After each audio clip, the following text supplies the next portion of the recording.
Hey there, welcome to the Drawing Codex. I think one of the biggest challenges that all artists face, especially when they're starting out and trying to reach those lofty heights of artistic mastery, or even just to get to a point where we feel like we're making progress, is to have a plan, to have some method to our madness, and some way to tell whether or not we are making progress. I think the most important thing here is to get on track and get to a point where you're actually making progress and you can see that you're making progress. This is something I've dedicated quite a bit of time to mentoring students over the years, and I found a number of things that I think work well as a framework. This is what I want to share with you in this video, where we talk about how you can make your own drawing/art master plan. Let's get started. Alright, welcome again to the Drawing Codex. My name's Tim McBurney. I've been a professional working artist for over 20 years, and I am essentially a self-taught artist. I learned how to do most of the things that I do, how to become a professional artist, while basically just sitting in a room at home on the internet learning to draw, learning to paint, learning to use Photoshop, learning to use 3D, learning to do all of it.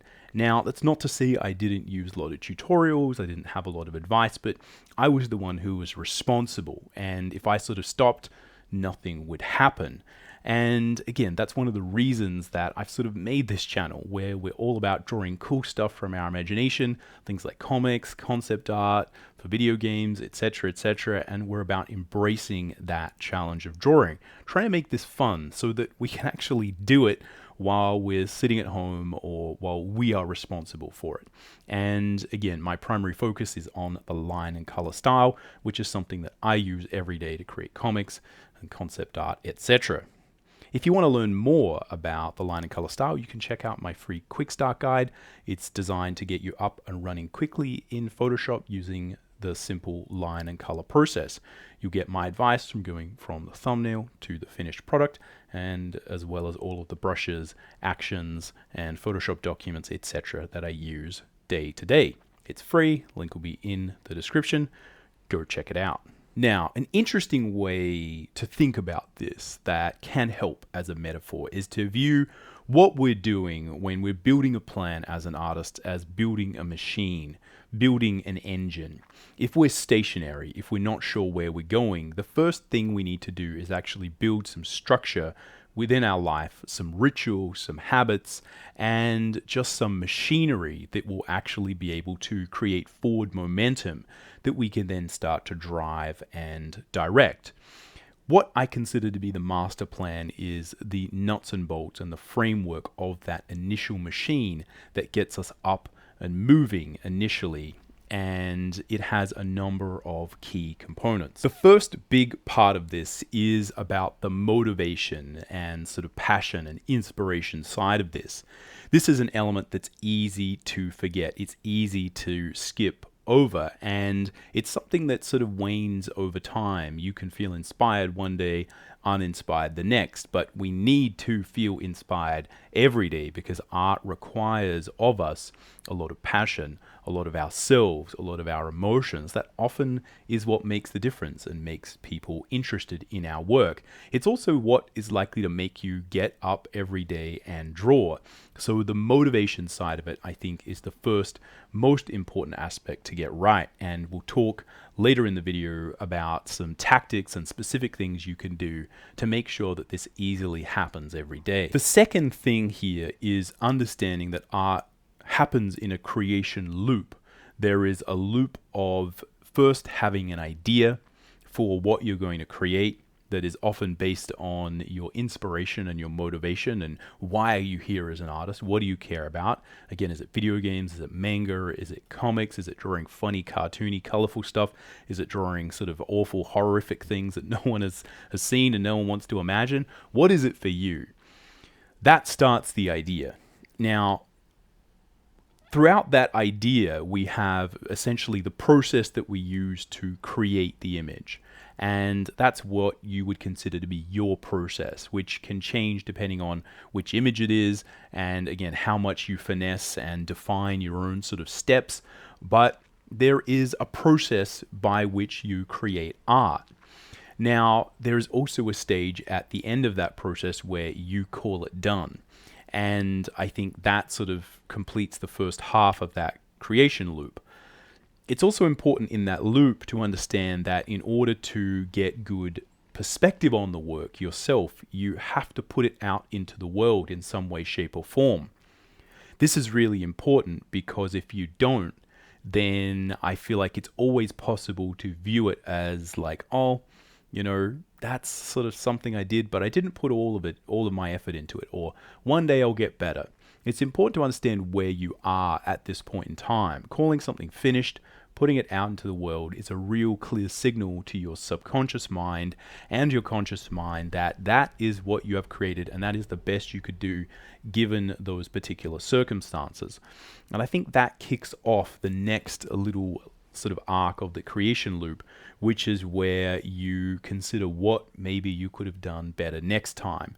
It's this sort of constant iteration that is similar to the process of evolution of species, but also of your skill set. We need points of failure. We need things to assess that are real, not maybes, not ifs, not woulda, shouldas, but things that you need to improve so that next time you can do it better. As we sort of move into the last phase of a creation loop, you essentially take all of the knowledge that you've gained from this sort of previous creation loop and you feed that into the next idea you have. And it's this loop of sort of taking all of those concepts that will start to build momentum and also guide a lot of your efforts. Now, the reason this is important is that often things that go wrong in the later stages of a process can actually have a strong relationship to the first idea you had, the expectations you had going into that image, your intent going into that image, your skill set. There's a million things that can go wrong, and it's only when you complete this cycle that you have a chance to actually assess that and improve it on the next go around. The third thing that I think is critical is to build this as a habit. Now, you can maintain certain sort of levels of hustle culture or sort of self-pressure or motivating yourself in like a really intense way. We can sort of do this in short bursts. We can sort of put a lot of effort in. You can psych yourself up. You can beat your chest. You can really get motivated. But the thing that will carry you over time and allow you to focus more on what you're doing, less on trying to kind of psych yourself up into hustle culture or just, trying to sort of, motivate yourself against your own will, essentially, which I think is just you putting energy into an ineffective sort of loop. The thing that allows you to shortcut all of that is the act of a habit or an artistic ritual, which is a major part of what this channel is all about. And it's why I often build this concept into a lot of the courses that I create or run. This is where you can essentially hack and bypass a lot of the sort of artistic angst and, again, that idea of sort of having to get up in the morning and push yourself to create. If you make this a ritual, if you make this a habit, then eventually we are just creatures of habit and we just sort of do what we tend to do. You are what you repeatedly do. And what that means is that if you just get used to doing art, you will just kind of get up in the morning and feel weird and strange if you don't create art and if you don't create this space and times and sort of areas in your life where you just sort of go and sit down and create art. Making this a ritual, making this something that is a positive sort of momentum in your life is really critical because, again, once you do that, you are no longer sort of fighting yourself in the same way. Your habit takes over and you just tend to do it. The fourth thing that really makes a lot of this work is tracking your progress. Now, you can do this any which way you want, but often if you are sort of falling along that creation loop cycle where you put it out into the world in some way, shape, or form, you naturally get some way to kind of track and have a collection of the things you have done and the things that you've done that you've called finished, which again is just as important. You can do a lot of things. You can have a bunch of stuff that's kind of half finished in folders here and there, half finished sketchbooks. The thing is to kind of make it into a piece of art and again, track your progress as you sort of move along and create more and more pieces of art. There's a billion ways you can do this. You can create an Instagram account, an ArtStation account. You can just have a folder that you put all of your finished work into. It really doesn't matter. I think public accountability is really, really useful in this instance, and a great way to track your progress. Again, these are things that didn't really exist in the same way when, I was learning to sort of draw all these things, on the internet in the very, very early 2000s. You didn't have Instagram, you didn't have ArtStation, but these things are actually great tools for tracking your progress. Just remember, you can delete stuff later if you don't like it. If you become an amazing professional artist, you can delete all this stuff here. It doesn't matter. You're in control. The main thing is for you to track your progress, because you can only tell whether or not the small little steps that you're making with those creation loops, one bit at a time, you only see the results of that effort, of your habits, of your sort of positive momentum. You only see it over time. And again, this is one of these things that I've been teaching hundreds of students in large classes who are at a university grade level, really struggling to do this. And it's really only when we force people in those instances to track their progress that they even realize they're making any progress at all. You often get people will be at the end of their first year and they're just distraught because nothing's working, their art sucks. But then you show them how far they've come, right? You actually force them to say, hey, relax, okay? Let's go look at the first thing you came and showed us on week 1, right? Because again, we make it a process we make it like a requirement that people create art in those instances so that people can track it. And when they track it, they see they've improved. And I think if you track your work, you will notice, even if your improvement is not as fast as you want, you can see that there is a trajectory there. You are improving.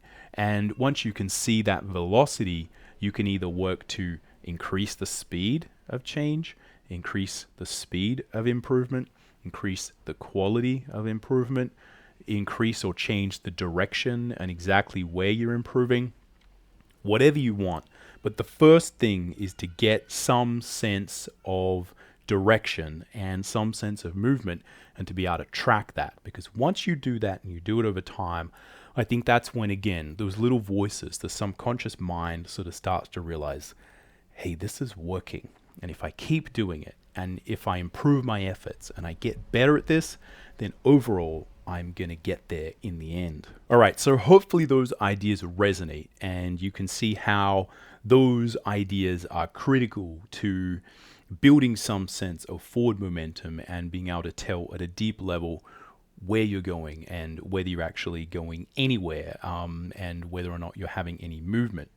Now, let's talk a little bit about the tactics. What can we actually do on a day-to-day level, and what can you go away and do right now to make this happen? There's 2 elements to motivation and the inspiration side that I think are really simple that you can go away and do right now. The first is the idea of an influence map, and I'll put a link in the description to the influence map that I've used and I've sort of shown students and I put in all my courses. It's a simple sort of influence map meme that's on DeviantArt. It's been there for ages. There's actually a sort of updated new version of it that came out this year, which is really cool, that helps you sort of, make it up in Photoshop. But this is where you essentially really meditate and think about what kind of artist are you? What do you actually like? Not what did some, art teacher in high school say was good about your work. Not what other people think is maybe, something you should focus on, but why are you here? Why are you creating art? What really motivates you? What do you really, really love? I found often this is a mix of things we aspire to from a technical standpoint, For me, it's also been, cartoons that I watched as a kid, and, I'll sort of watch that and I'll be like, oh man, like it's all there. Half of the things I do are just from this one show I watched when I was 5 years old. But knowing that and respecting where you've came from and understanding where you want to go and understanding artists that you respect, art you really like. Again, this doesn't even have to be cartoony comic book art. It could be good industrial design. It could be good architecture. It could be good photography.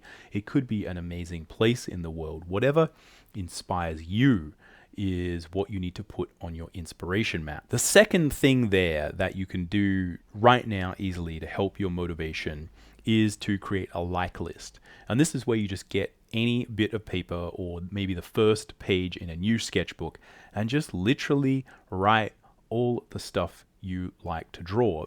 It's so easy, and again, I am always guilty of this, where I get disconnected from what I actually like doing. I work professionally all day, every day, drawing. So in one sense, I'm sort of living the dream, but it's easy to lose little elements of why I really love to draw in, sort of working on one particular professional job that just doesn't allow me to do that, which is fine. That's just life. But it's on me to reconnect with those elements and sort of, make those lists and have lists of things that I want to draw in my sketchbook, because otherwise I often just sort of find myself sitting down and sketching and, and I'm forgetting all those things that I love to draw.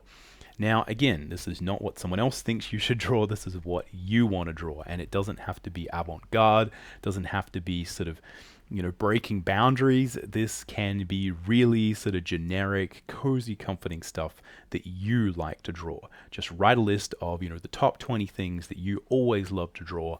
And that means that when you sit down and, you're thinking about, hey, I'm just going to make some art, right? You're trying to engage in this process. You have a ready list of things that, again, you've meditated on and thought about deeply that are always going to be fun. It's the process of doing this, as well as actually having the end result of this, that you can reconnect with every time you sort of wake up and think about, what you're going to create, why you're here as an artist. It's a good way to anchor yourself. Obviously, I think the other thing you can do is really easy in terms of motivation these days. You can jump on Instagram or ArtStation or any of these sort of sites where people are sharing art, and you can see a lot of really cool stuff that people are doing. Again, the trick is that you want to do that, get excited, but also stay grounded and understand why you want to be here. It's easy to get excited about, someone else's amazing sort of art, and we can appreciate that and use that energy for sort of creation. But make sure that you channel that energy towards, your actual goal, again, to that vector that you're trying to reach. I've wasted a huge amount of time in my life by just getting super excited about what someone else was doing. And then I sort of go and try and do that. And I realize, like months later, I'm like, what am I doing here? Why did I go for this direction? Again, because I didn't have that anchor. I didn't really understand, again, that I want to use that inspiration that I see out in the world, but I want to sort of use it as fuel for the machine that I'm building that is kind of headed in the right direction, that I sort of am very confident about. Again, it's maintaining that and understanding that not all art can be, everything to everyone. The type of art that I do is very sort of cartoony. It's very simple, and I really like realistic art as well. It's just not me in the end, though, and I always have to remind myself that again, this is truly what I like to do. And even though I can see a lot of cool stuff out there and sort of want to do everything, I have to focus on, again, the core of what I'm about as an artist. The only thing you really have to worry about on a tactical, practical level when it comes to the creation loop side of this is just make sure that you really put a lot of your energy into finishing work, even if it sucks, right? Even if you finish it and you're like, oh man, I could have done so much better. Yes, you could have, but you didn't. And I think it's often that negative stimulus that helps us to improve and helps us to get a rational understanding of where we are right now. And, that is just a natural process that your body and your natural learning modalities do quite well. We respond pretty well to negative stimulus, as long as, again, no one's screaming at us, yelling at us, right? Just having that thing of, putting it out to the world, finishing it, and then realizing what that means, and maybe that next time we could do it differently. That really is the meat and potatoes, right? That is the bread and butter of what will make your entire sort of process work. Again, the other part of that I do really, really recommend is find some way to get it out into the world, to share it with other people. This doesn't necessarily have to be posting it on the internet so everyone can see. I know a lot of us can be very apprehensive about, publicly sharing work. Although, again, at that point, you have to question, why do you want to be an artist if you don't want to share your work with people? Again, it's rare you're going to magically turn some corner and suddenly think your art is amazing. Most artists I've met, and you'd be surprised again, most artists who are absolutely amazing at the top of their game, still quite negative about their work, still only think about what they can improve. And I don't think I've met a single person who is going to sit there and say, yes, I'm an amazing artist. I've sort of learned everything and that's all there is. So part of what we're doing is learning to master and navigate those feelings and emotions and still put out work and see what feedback we can get. You could, however, just, post it to some sort of more private Discord group. You could have a more private group of people who you're sort of, dealing with.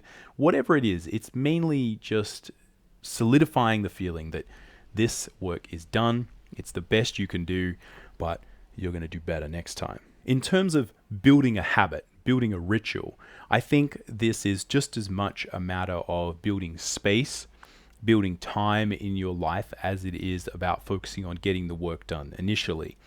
Focus on making sure that you are finding some time in your busy life to do art, or you're finding some time to carve out space in your day somewhere that you're going to focus on art, and make sure that this is a regular occurrence. You'll find that habit and ritual responds well to regularity, to consistency. It's more important in the beginning to actually focus on consistency and just sort of sitting down than it is actually to do the art. I would recommend, for instance, that if you're trying to sort of really find some time to do this, don't even worry about drawing to begin with. Just sit down at your designated time in your designated space, open your sketchbook, and just don't do anything else, right? The more you focus on building that ritual for sitting down, doing the work, then eventually what will happen is you just sort of get used to that time, you get used to that space, and then you can start drawing. And eventually, again, if all of these things go to plan, what happens is you are sort of drawn to sit down at that time in that place and start to work. And that's just sort of naturally what happens. You sit down, your brain kind of naturally forgets about all the other stuff because you're task orientated in this place and time. Again, I'll do some subsequent videos sort of going a little bit more in depth in all of these tactical aspects, because I think this whole thing is super important for artists to get control of. There's a lot of tactical things you can do when it comes to building a ritual and a space, setting up your sort of area and thinking about how to get into the right mindset. But at its core, think about it as building space within your day and try to protect that space from distraction. Tracking progress is super important, as I said, and there's a number of things you can do to help yourself with this. Again, I think if you're comfortable posting on Instagram, posting on ArtStation, putting your work out there, that does a really good job of just tracking progress. And you can then always go back to those things. You can share this progress with other people, and you can both sort of, hopefully as the years and, months roll by, you start to see that progress more and more. A couple of things that are really good to do to sort of help you along in terms of making progress is to create a set of folders or a set of images that contain images that you like, that are kind of your goal images. What, in terms of color, vibrancy, energy, mood, tonality, are you trying to do with your art? Similar to your influence map maybe, but again, more specifically based on what you're trying to do right now with your art. It could be, again, a certain quality of anatomy, of rendering, of perspective, whatever it is. Create a set of images or a folder of images that sort of manifests that feeling. And then what you want to do is drop your images in that folder and then start to compare what you're doing versus sort of your goals necessarily, or essentially, and just notice the differences. If you notice those differences and pay attention to those differences, then again, it's feeding your subconscious mind. It's helping you to track that progress. As you improve, you're not only sort of training, again, the fact that you are improving, but you're also starting to help again with the direction, like where are you going? It's not just a matter of improvement, it's a matter of improvement, along the path that you actually want to make progress along. Anyway, that's the basics of the machine that I think you can start to build. Focus on motivation, inspiration, passion, because we're artists and it's important to be passionate and motivated about drawing. Secondly, realize we're in a creation loop. You need to finish the work in order to think about what needs to be done on the next one. And you need to put it out into the world to help you do this. Thirdly, if you're struggling with actually just sort of getting up and doing this, the biggest hack I have found is, as I said, the ritual. Focus on building habits. You can build bad habits or good habits, but typically we are just what we repeatedly do. If you do it, and you keep doing it, you'll just tend to kind of keep doing that for no good reason forever and ever and ever. That's how we are wired. So if you can harness that, you can bypass a lot of the angst, a lot of the hustle, a lot of sort of pushing yourself day in, day out, a lot of fighting against yourself. It's a much better way to apply energy towards a goal. And lastly, as I just said, track your progress. Make sure that you can see this forward momentum. Now, you might say, hey, but I've only got sort of rubbishy images, right? I've just got piles and piles of crap, right? And I don't like it. That's even better. The worse the images are now, the more easy it's going to be for you to see some progress in the future. So if you have a whole bunch of stuff, you're not happy with it, trust me, track your progress anyway. One day you'll look back on those and that will be the fuel that you'll be able to add to the fire that will sort of help you understand that you are improving, that you can track your progress, and that'll give you confidence to know that if you keep at it, you'll make more progress. Because the real danger with art is that it's not like a lot of modern culture, which is about instantaneous feedback, instantaneous results. Art takes a lot of time to master, and it is a long game. It is more a marathon than a sprint. So what you need more than anything else is confidence and sort of a trust in your abilities, a trust in this machine that you're building, a trust in your plan. Anyway, that's all I've got for this one. Let me know if you've got any questions or comments, extra things I can expand upon. Again, I'll make some more videos covering these things in a little bit more detail, but I wanted to do an overview to really get this idea across. Catch you around. Happy drawing.